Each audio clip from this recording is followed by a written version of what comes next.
नमस्कार साथियों, स्वागत है आपका के ऑनलाइन एजुकेशन के इस प्लेटफॉर्म पर। और आज हम बात करने जा रहे हैं विज्ञान की। विज्ञान में जीव विज्ञान। और आज हम बात करेंगे हड्डियों की। हड्डियों की मतलब स्केलेटन सिस्टम की आज हम बात करेंगे। और देखिए, हम बायो में उतनी चीज़ें हम करने जा रहे हैं जितनी हमको एग्ज़ाम में क्वेश्चंस हमको जो मिलते हैं, ठीक है। और बहुत ज़्यादा बायो नहीं हम करेंगे, और ना मेरा बायो सब्जेक्ट भी मेरा नहीं है, इसलिए बहुत ज़्यादा डिटेल में तो मैं नहीं जा पाऊँगा इस सब्जेक्ट के। बट हाँ, इतना ज़रूर हम करेंगे कि बायो का कोई सब्जेक्ट्स जो बायो सब्जेक्ट का जो कोई क्वेश्चन अगर एग्ज़ाम में आता है तो उसको आप ज़रूर सॉल्व कर लेंगे। चलिए ठीक है, शुरू करते हैं हम आज का अपना टॉपिक। और आज का हमारा टॉपिक जो होगा वो होगा स्केलेटन सिस्टम, ठीक है। उसका हमारा आज का हमारा टॉपिक क्या है? Skeleton system. उसको हम करते हैं। नेक्स्ट स्लाइड हम ले लेते हैं और शुरू करते हैं आज की क्लास। चलिए, तो दोस्तों, अगर हम स्केलेटन सिस्टम की हम बात करते हैं, किसकी बात करते हैं? Skeleton system.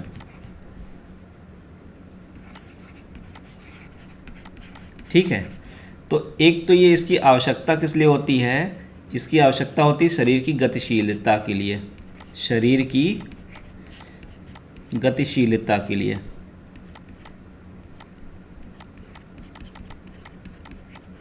गतिशीलता के लिए आवश्यक है, ठीक है।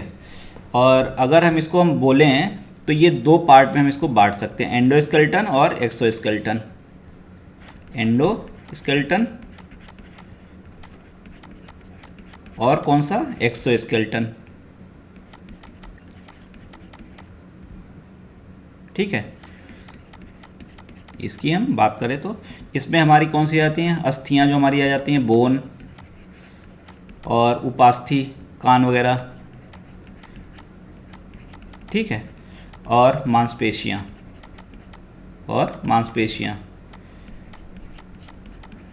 ठीक है। इसके बाद इसमें अगर हम बात करें तो इसमें हमारे हेयर्स,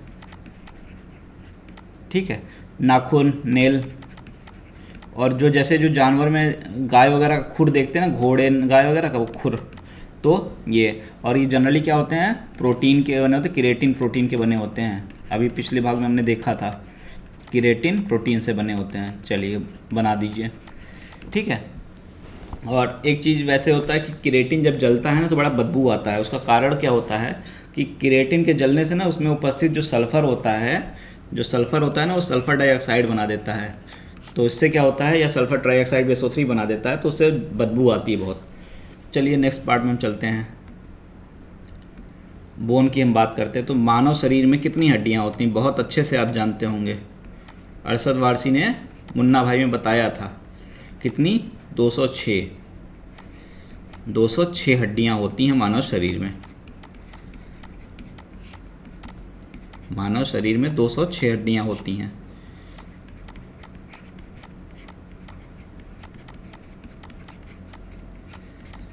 ठीक है। और उसके बाद में अगर हम बात करें तो जो हड्डियां होती हैं वो बच्चों में अगर हम बात करें तो बच्चों में शुरू में 300 के आसपास हड्डियां होती हैं, फिर वो एक तरह से जॉइंट होती जाती हैं, फिर वो क्या होती हैं? बन जाती हैं 206 पे फाइनल आके रुकती हैं, ठीक। और अगर हम बात करें इन हड्डियों की तो इन हड्डियों को भी दो पार्ट में बांटा जाता है, बोन्स को भी। एक तो एक्सियल बोन्स में बांटा जाता है, एक तो एक्सियल अक्षीय, और एक होता है नॉन एक्सियल निरक्षीय। अब दोनों की संख्या क्या क्या है? 126 ये होता है। अब 206 में से घटा दीजिए कितना आता है, ठीक है, इतनी होती है। अब हम देख लेते हैं थोड़ा सा एक्सियल और नॉन एक्सियल के बारे में भी थोड़ा सा देखते हैं। तो एक्सियल स्केलेटन की अगर हम बात करते हैं, तो इसमें हम सबसे पहले किसकी बात करेंगे? स्कल की, मतलब खोपड़ी की।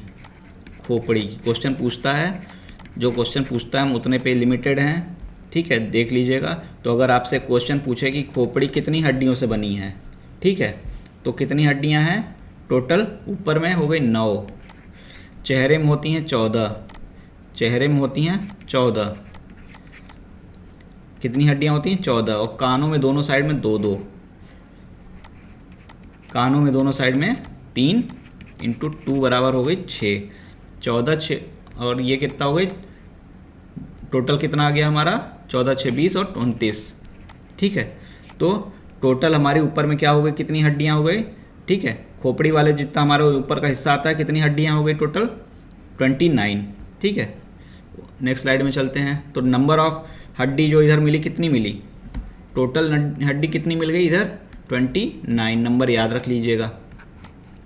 ठीक है, और जो कान में एक हड्डी मिलती है स्टेपी, कान में एक हड्डी मिलती है कौन सी, स्टेपी।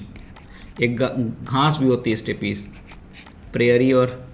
ठीक है, तो स्टेपी जो कान में मिलती है ये शरीर की सबसे छोटी हड्डी होती है, शरीर की सबसे छोटी हड्डी होती है,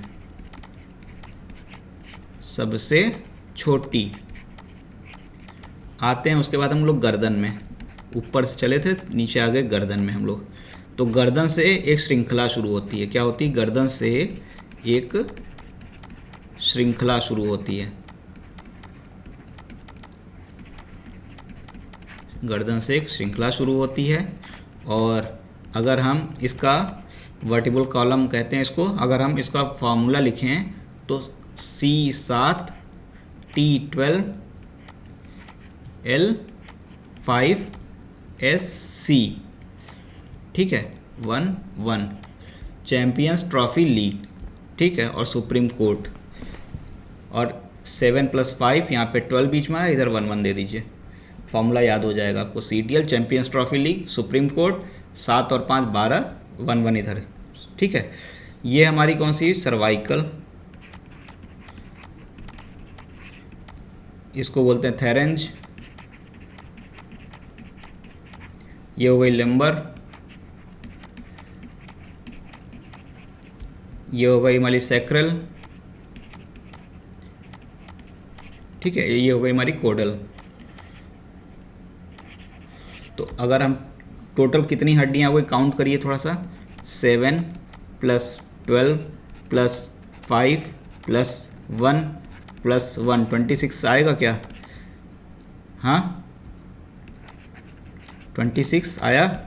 चलिए ठीक है, तो ये हो गई हमारी ऊपर की, इसमें वर्टिकल कॉलम में टोटल हमारी ये इतनी हड्डियां हैं। और थोड़ा सा हम नेक्स्ट स्लाइड में चलते हैं। पसलियों में अगर हम बात करते हैं कितनी हड्डियां हैं, तो पसलियों की अगर हम बात करते हैं तो टोटल होती हैं 24। ठीक है, और एक होती है ब्रेस्ट बोन, स्टर्नम करके नाम शायद होता है इसका। टोटल यहाँ पे 1। ठीक है, तो और थोड़ा सा अब ऐड करिए कितनी हो गई यहाँ पे टोटल हड्डियाँ। पहले कितनी आई थी 29। ठीक है, 29 ऊपर थी सबसे पहले स्कल में, फिर हमारी कितनी आई थी 26 आई थी, और यहाँ पे कितनी हो गई 25 हो गई। कहाँ तक हम लोग पहुँच गए बताइए, जोड़ लीजिए कितना हो गया, 9 6 15 5 20 हो गया, 9 6 15 5 20 हो गया, 2 2 4 2 6 2 8। ठीक, एक्सीएल में हमने कितना लिखा था हड्डियों की संख्या, एक्सीएल में हमने इतनी हड्डियों की संख्या लिखी थी 80 लिखी थी, 80 आ गई। तो याद रख लीजिएगा कितने कितने कहाँ कहाँ हो रहे हैं, और उस अगर एग्ज़ाम में आए लिखने को तो लिख दीजिएगा। नेक्स्ट पॉइंट में चलते हैं, हम नॉन एक्सीएल को देख लेते हैं। किसको देख लेते हैं, नॉन एक्सीएल को। ये क्या खुल गया, नॉन एक्सीएल को देख लेते हैं, नॉन एक्सीएल। अब नॉन एक्सीएल की अगर हम बात करें, निरक्षीय की बात करते हैं, तो सबसे पहले तो लेते हैं हाथ को, हैंड को। एक हाथ में 30, दो हाथ में 60, 30 × 2। पैरों को भी ले लेते हैं, पैर भी हाथ से अलग थोड़ी ना है, ये भी वही हैं, 30 × 2। ठीक है, कितने हो गए 60। ठीक है, उसके बाद 2 हो गई कॉलर बोन, 2 हो गई कॉलर बोन, 2 हो गई अंश मेखला, 2 हो गई अंश मेखला। और उसके बाद पैरों के पास में हड्डियां एक मिलती हैं पेल्विक करके, वहाँ पे भी 2, और ये टोटल 2 2 4 2 6 60 60 120, ये हो गई कितनी 26। ठीक है, तो ये हो गई हमारी हड्डियों की संख्या, हड्डियों की संख्या। ठीक है, और पैर में ही होता क्या है, पैर में सबसे एक बड़ी हड्डी होती है जिसका नाम होता है फीमर। फीमर एक हड्डी होती, कहाँ होती है? पैर में। और वो क्या है? सबसे बड़ी हड्डी। और सबसे छोटी कहाँ थी? कान में। घास बताया था कान में, छोटी छोटी सी घास डाल दीजिए कान में, गुदगुदी होने लगी, वैसे ही स्टेप कौन सी थी? स्टेपी, सबसे बड़ी हड्डी। चलिए उसके बाद में हम क्या कहें, आगे बढ़ते हैं। और पटेला, अगर पैर में क्या होता है? पटेला कहाँ होता है? ये पैर में होता है, पैर में होता है, पर ये हड्डी नहीं माना जाता है, हड्डी नहीं माना जाता है। तो अगर क्वेश्चन आए तो पटेला हड्डी है, तो पटेला हड्डी नहीं है। इसके बाद हम चलते हैं, संधियों की बात करते हैं। संधि मतलब जॉइंट, जॉइंट शरीर में जो जोड़ होते हैं, जॉइंट, उनकी हम बात करते हैं। तो टोटल अगर हम बात करें शरीर में अगर हम बात करें तो शरीर में कुल 4 जॉइंट होते हैं। कितने जॉइंट होते हैं? 4 जॉइंट होते हैं, ठीक है। और एक होता है हमारा ball and socket joint, ball and socket joint. और ये जो बॉल एंड सॉकेट जॉइंट होता है, जैसे आप बॉल एंड सॉकेट जॉइंट को देखेंगे तो ये कंधे और कमर में होता है, कंधे और कमर में होता है। इसीलिए क्या होता है, कंधे और कमर को पूरा घुमा लेते हैं 360 डिग्री पे, ठीक है, 360 डिग्री पे घुमा लेते हैं। इसीलिए कंधे और कमर को डांस में लोग ज़्यादा यूज़ कर लेते हैं, ठीक। उसके बाद दूसरा होता है हिंज जॉइंट, हिंज जॉइंट। और इसमें क्या होता है, मूवमेंट हो जाता है आधा, इसमें हो जाता है मूवमेंट आधा 180 डिग्री। और इसमें किस में होता है? आपके एल्बो में होता है, कोहनी में होता है ऐसा, और कहाँ होता है? घुटने में, नी में, ठीक है। तो हिंज जॉइंट आपके कहाँ मिलता है? एल्बो और नी में। और मूवमेंट कितना इसमें पॉसिबल? हाथ घुमा के देख लीजिए, पता चल जाएगा 180 डिग्री का। उसके बाद है आपका पिवट जॉइंट, ठीक है, पिवट जॉइंट है थर्ड। ये कहाँ? 270 डिग्री का है मूवमेंट इसका। और 270 डिग्री का मूवमेंट आपका गर्दन ही है, पीछे नहीं जा पाता है, बस जो हॉरर मूवी होती है उसमें ज़बरदस्ती कर घुमा देते हैं, ठीक है। तो ये होती है कहाँ पे? गर्दन में। कहाँ होती है? गर्दन में। और उसके बाद में एक होती है हमारी एक्सियल जॉइंट, एक हमारा होता है बाकी जगह, ठीक है, अच्छी संधि। तो इस तरीके से हमारा हो गया संधियों के बारे में, कौन कौन से 4 संधियाँ हैं। और अब हम अगर थोड़ा सा और हम कुछ फैक्चुअल बात कर लें तो हड्डी में कौन सा प्रोटीन मिलता है? हमने पहले भी इसको देखा था। हड्डियों में मिलने वाला प्रोटीन, हड्डियों में मिलने वाला प्रोटीन कौन सा है?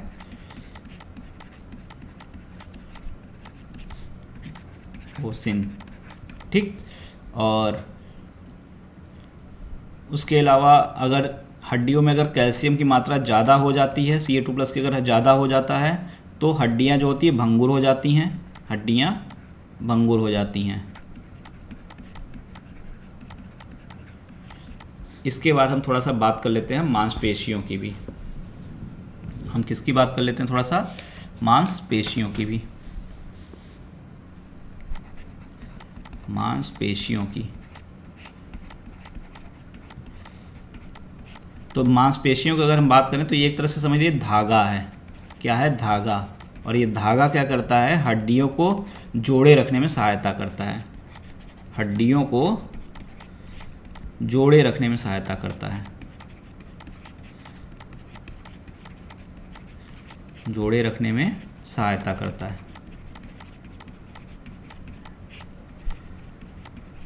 ठीक है। और अगर हम बैक साइड में बोलें, पीछे के साइड में, बैक साइड में, तो 2 टाइप की मसल होती है, एक रेड मसल, एक होती है वाइट मसल, ठीक है। और ये यहाँ पे मिलता है मायोग्लोबिन, ठीक है, मायोग्लोबिन। और ये हार्ट को थकने नहीं देता है, हार्ट को थकने नहीं देता है, वहाँ पे लैक्टिक एसिड वगैरह का निर्माण नहीं होने देता, हार्ट को थकने नहीं देता।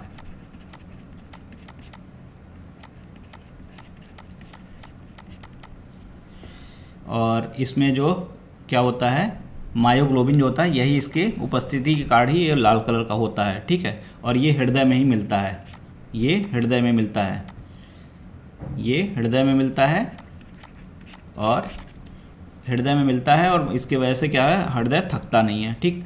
और उसके कारण बाद हम अगर वाइट की बात करें तो ये पूरे शरीर में मिलती हैं, बाकी के ये पूरे शरीर में मिलती हैं। और इसमें ये जो मायोग्लोबिन होता है ये नहीं रहता है, ये मायोग्लोबिन इसमें जो रहता है वो नहीं मिलता है। और ये मायोग्लोबिन जो होता है ये लैक्टिक एसिड को नहीं बनने देता, और लैक्टिक एसिड जो होता है थकान का कारण बनता है। तो अगर यहाँ पे क्या था, यहाँ पे लैक्टिक एसिड नहीं बन पा रहा था, बट यहाँ पे ये नहीं है, एब्सेंट है, तो लैक्टिक एसिड बन जाता है, इसीलिए शरीर को थकान लगती है, इसीलिए शरीर को थकान लगती है, ठीक है। चलिए और आगे बढ़ते हैं अब। और नेक्स्ट हमारा जो टॉपिक है वो है नर्वस सिस्टम, उसको हम नेक्स्ट पार्ट में करेंगे। अभी स्केलेटन के लिए इतना ही रहने देते हैं। Thank you.